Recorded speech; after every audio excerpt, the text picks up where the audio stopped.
Okay. Assumption of God forms. Wow. I'm amazed that I'm about to do this. To just put it out there. And this is the real assumption of a God form. There's no holding anything back. There's no censoring. There's no fears. There's no attempt at manipulation. This is the full thing, and I can't, for the life of me, think of anywhere except in the highest levels of magical lodges that this information has ever been released. But fuck them.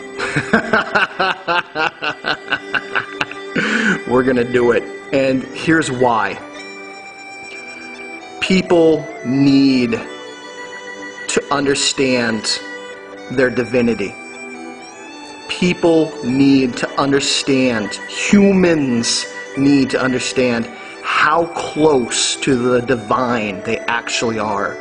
We have been conditioned for so long not to believe in ourselves, to believe that a priest or some sort of clergyman will pass judgment and speak to God for us.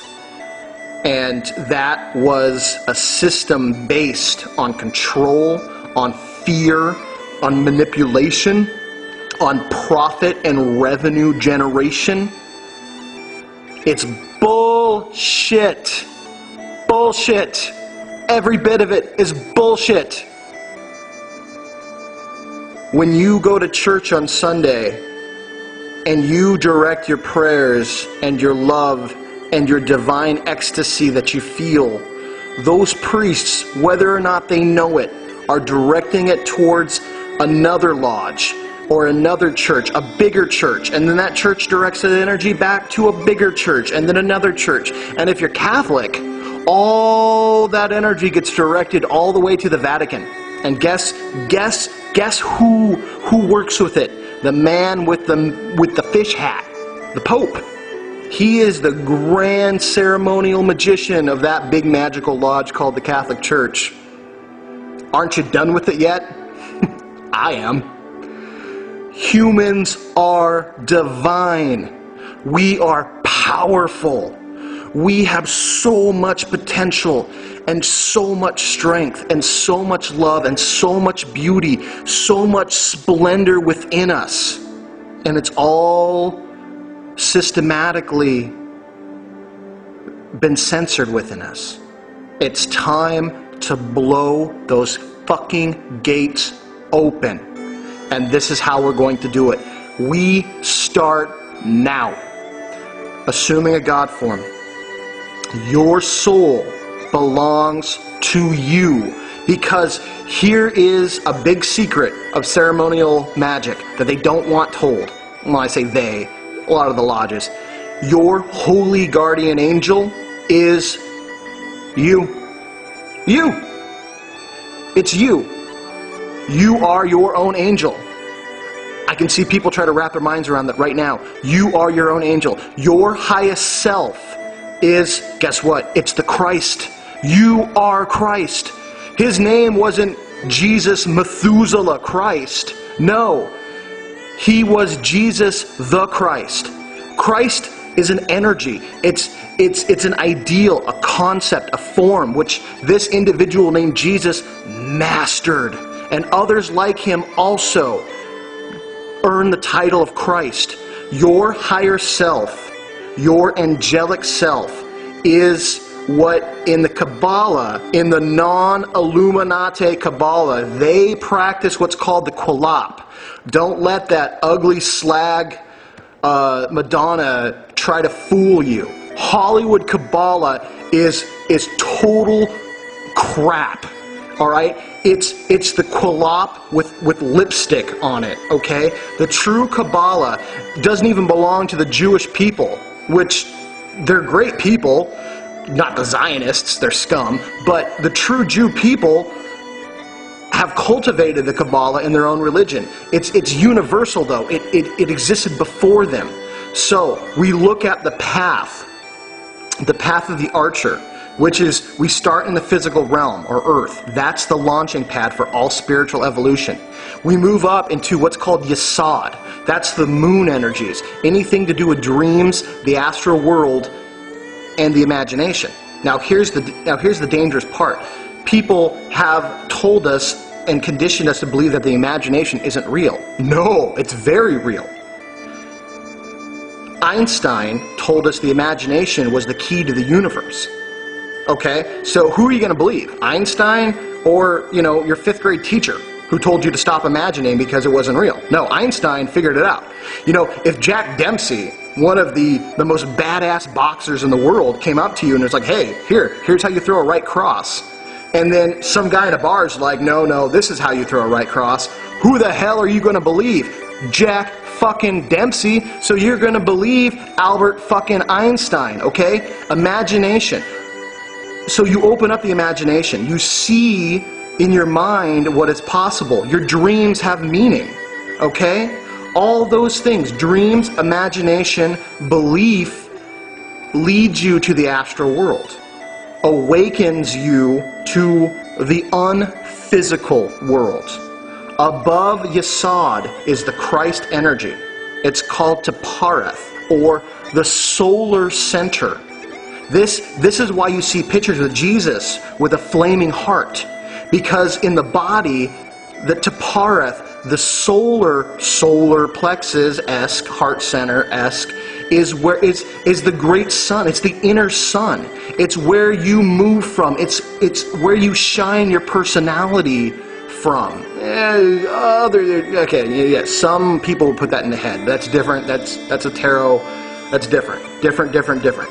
But the heart center is Tepareth, and that's the place where you feel empathy, where you feel like you could give up something of yourself for somebody else. Now, the danger is in Yesod, okay, where certain paths of your brain and your thinking can get you in trouble, because it can lead you to the beauty of Tiphareth, or it could take you down into the Kulap. If you start to feel like a megalomaniac, and that you're like, well, I am this great Christ leader, then you're being an asshole, okay? And you're on the Kulap. You are on the flip side. See, in Tepareth, the message is sacrifice for the sake of others. Wait, did I say that right? Okay, let me say it again, just in case. In the Kabbalah, okay, the Tepareth, the message is sacrifice for the sake of others. Self-sacrifice for the sake of others. In the Kulap, the flip side, what the Illuminati deals with, it's sacrificing others for the self. Do you see? So, like those Rockefeller assholes and the Rothschilds, they sacrifice you for their gain. The way we're playing it is we do some self-sacrificing for everybody else. That way, they self-sacrifice and you get some too. Your cup overfloweth, and you give to others. Their cup overfloweth. And pretty soon, everyone's cup is full. It just takes a little bit of work in it, and you can do it. This is the Christ energy. This is your highest self. This is where all your higher ideals come from. Do you understand? So this is the being that you need to first talk with in assuming a God form. You need to use the physical world, which is where you are, how you live, the bed that you sleep on, the chair that you sit on, all these things, the physical world, okay? Use your imagination to visualize what your inner champion, what your Christ energy, I've said it 1,000 times. You need to become the Christ energy. Jesus' second coming, the second coming only happens when you realize your highest potential. Because you're born once. I was born, Bearheart was born. Bearheart's second coming, his awakening, his realization is when he realizes his highest self. The same thing for you. So this is what you have to do. well, you don't have to, but in this process, to begin with, relax. Find a place you can sit and meditate for a while. Use your imagination. See the glory and splendor of your highest self. It should be so radiant you can barely look at it, but so beautiful you can't look away. And say, who am I? And let that speak to you. You need to find out what vibrations you work with, okay? Because this is key. Because it's your higher self, it becomes more, I don't want to say simplified, but the concepts are much easier to grasp. So instead of, complications, when I spoke to my highest self, and I looked at me and, I got the words strength, love, protection, laughter,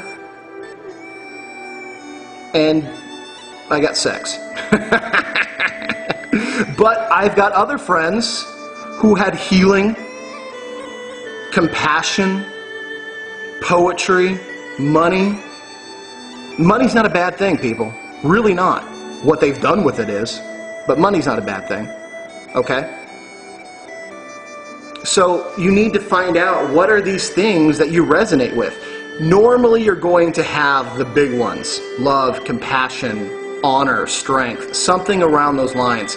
You need to find out what they are, because these couple words, 4 to 5 words, will define your purpose in life. It's called the great work.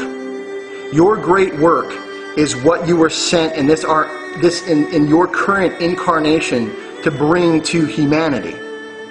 And you need to find out what these are, because these are the vibrations that you work with every single day. And if you don't know what they are, you need to find them, because they will shape the best way for you to live your life. And you will find so much happiness in knowing what they are, because then you'll know what to do with yourself. So, find a place, relax. Open your mind up. Connect with the Prime Creator. Go through the whole process. Connect to the Prime Creator. Feel your aura. Allow the Prime Creator to fill it. Ask the Prime Creator to heal and do away with any entities that are not supposed to be there, that are not of your absolute positive benefit. Heal all cracks and tears in your sphere of influence, which is your aura. And then invite your higher self. And your higher self will be there immediately. Okay, that is your inner champion. That is your inner hero. Ask your highest self what you are supposed to do on this earth. Ask it to give you 4 words, 4 to 5 words that explain who you are. After you find out what these are, and it might take a couple times, who knows? Ask your highest self how you can begin to live as your highest self. You already are your highest self. You just need to assimilate your higher self. See your face become the face of your highest self. Live the life that your higher self wants you to live. And then come back and ground. Now, grounding is very important, because it's like you were downloading a disk of information, or you sought it out. Now this is downloading it into yourself. Grounding can be, clapping, rubbing your face, and going to get something to eat. These are the things that you got to do. That is the first step into assuming a God form. Let me know how it goes.